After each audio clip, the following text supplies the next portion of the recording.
So this is the Royal Kludge RK84 mechanical keyboard. It's a really interesting keyboard, and today I'm going to be upgrading and modding mine.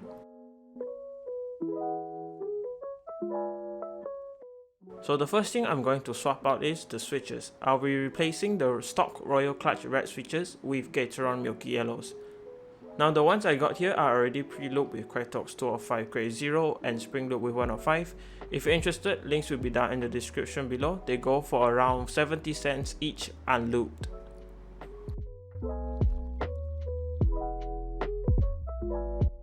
So the second thing I'm going to change is the stabilizers. I bought some genuine plate mounted stabilizers by Cherry. I tried to find white stabilizers or the one that will look better with this board, maybe some clear ones, but they were currently out of stock, so I only went with the black one. This whole set cost around 50 ringgit looped, so links will be in the description again if you're interested.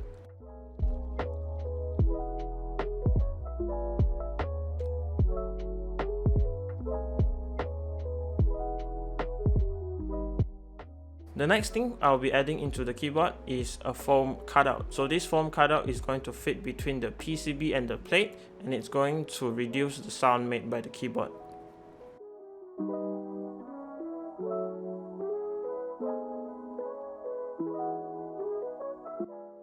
So the next thing I'll be changing out is the keycaps. These are some PBT die-sub Kon Momo clones. These keycaps, in my opinion, are really good for the price. They are quite thick and the color scheme is amazing, and I think it really fits the white theme of this keyboard. They come in a full set, so they will fit a variety of keyboard layouts. You can check it out in the links again.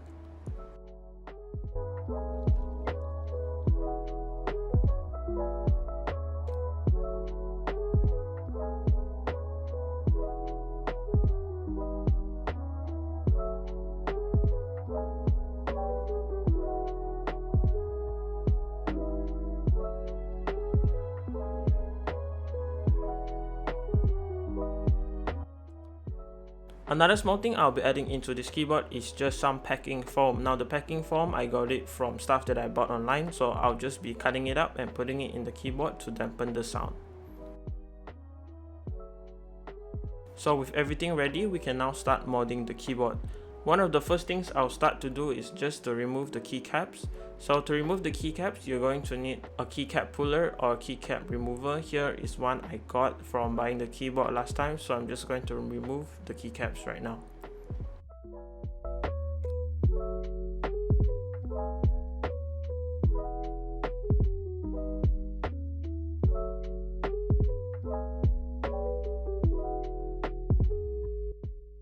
After removing all of the keycaps, we can now move on to remove all of the switches. All of the keyboards now should come with a switch puller, but I'm going to use the one that I bought because it's better and faster.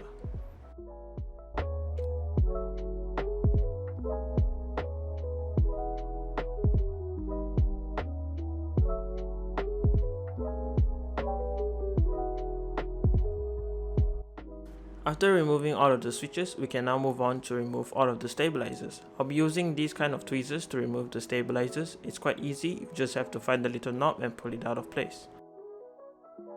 It should work the same for all of the stabilizers on the keyboard.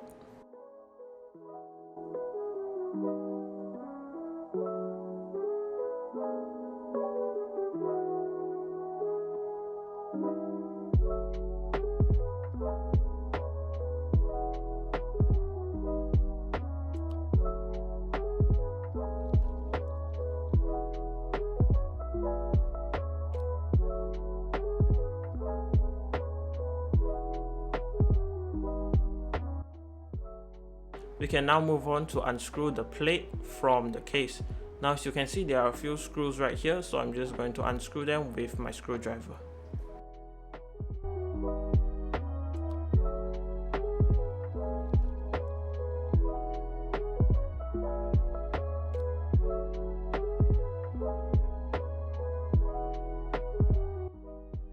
Remember to put the screws in a good place so you won't lose them.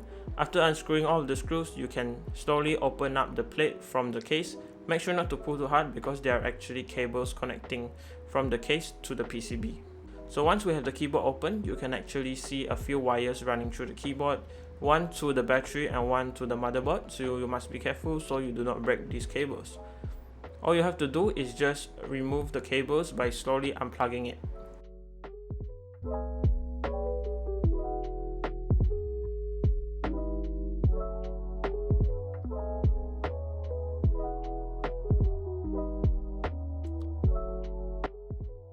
After unplugging the cables, we can now remove the plate from the case. Let's put everything aside and start working on the case. As you can see, the case is actually quite hollow or empty, so this is where I'm going to add in the packing foam. All I'm going to do is cut up the packing foam with some scissors and place them into the case. Make sure not to obstruct the cables so it will fit properly.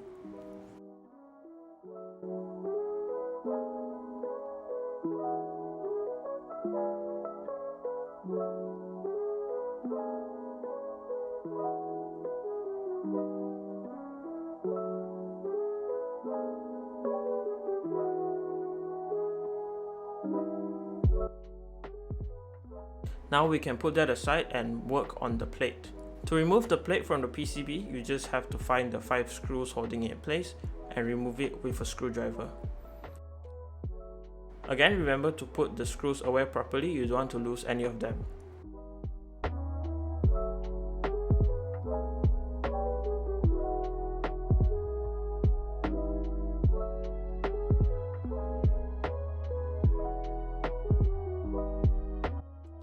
Now with all the screws removed, we can actually open up the PCB from the plate.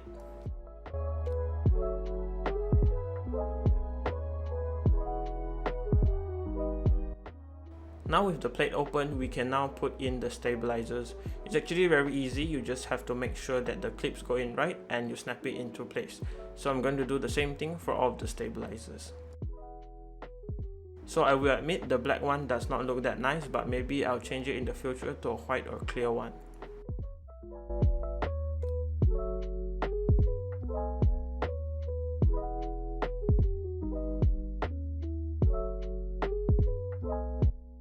After adding in all of the new stabilizers, we can now put on the foam.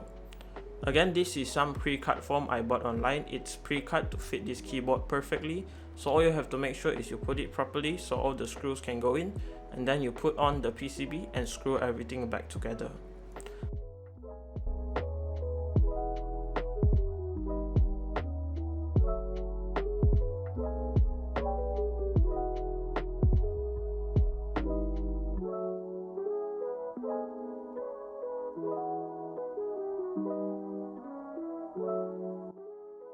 So this is how it should look like. The foam is sandwiched between the PCB and the plate. After doing all of that, we can now reassemble the plate onto the case. Before you can screw the plate back into the case, make sure to connect all of the cables back. So I'm just going to quickly connect the battery wire and the motherboard wire into place. Make sure to be careful so you do not break the connectors.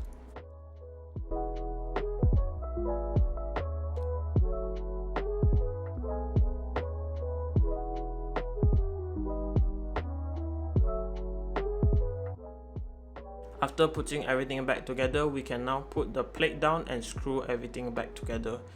All you have to do is just take the screws you have previously removed and screw them back into place.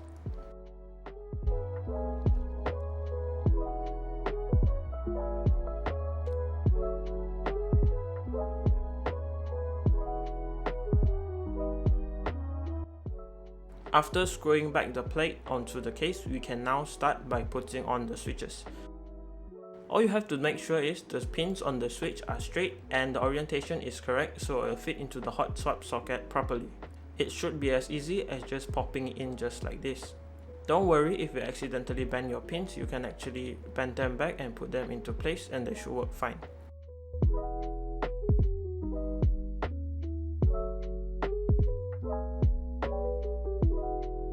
So this is how the keyboard looks like with all of the Gateron Milky yellows. I think it's pretty interesting and looks pretty nice. This is how it looks like with the RGB on. So now let's move on into installing the keycaps. Installing the keycaps are really easy, you just have to put them onto place and push them down.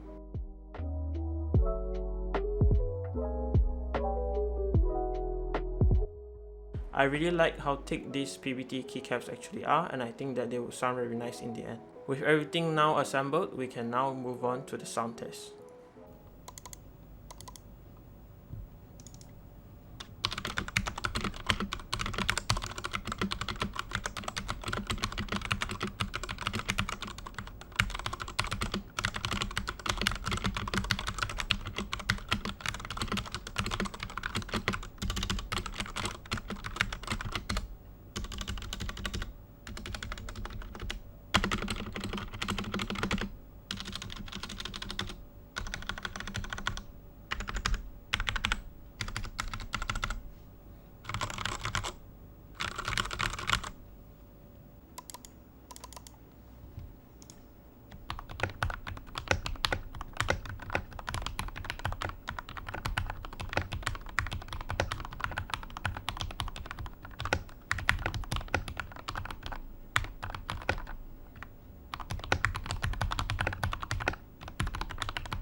So this is how the keyboard looks like.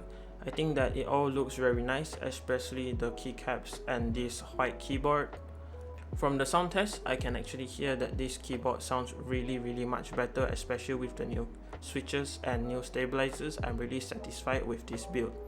Now let's go over the whole cost of the build. So 84 Gateron Milky alloys, which are pre-looped, cost around 100 ringgit. The pre-cut foam cost around 30 ringgit.